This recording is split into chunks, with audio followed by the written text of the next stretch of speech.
Inilah yang menjadi masalah di Indonesia ketika agama itu dipandang hanya sebatas identitas, dan ibadah itu kemudian hanya dianggap sebagai rutinitas belaka, bukan sebagai pedoman kehidupan. Ini bisa kita lihat dari beberapa video-video yang viral di masyarakat. Misalkan ini setelah salat Id tidak bisa menjaga kebersihan, atau misalkan ada video ibu-ibu yang berantem setelah sholat Id, atau misalkan pemukulan terhadap tukang parkir setelah sholat Id, atau bahkan misalkan ketika kemarin bulan puasa itu terjadi intimidasi, kekerasan dan sebagainya terhadap mereka yang tidak berpuasa.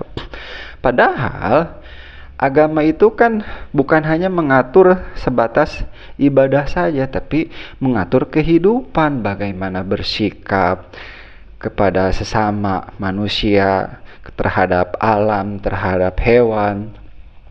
Ini kenyataannya tidak berjalan di Indonesia. Agama itu hanya dianggap sebagai identitas yang harus dihormati oleh orang lain. Misalkan ketika kita berpuasa, orang itu harus menghormati kita karena kita sedang tidak makan. Jadi orang lain pun tidak boleh makan, tidak boleh jualan dan sebagainya.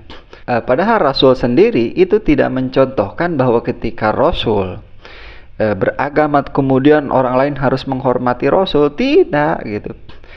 Tapi ya Rasul itu mencontohkan bagaimana beragama yang baik.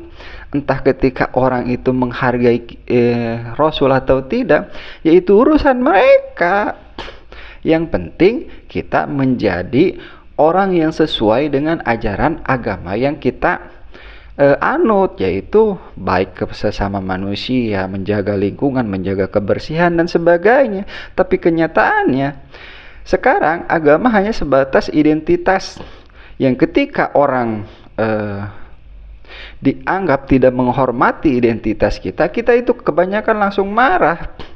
Inilah yang menjadi masalah cukup besar ketika kita beragama, terutama di Indonesia.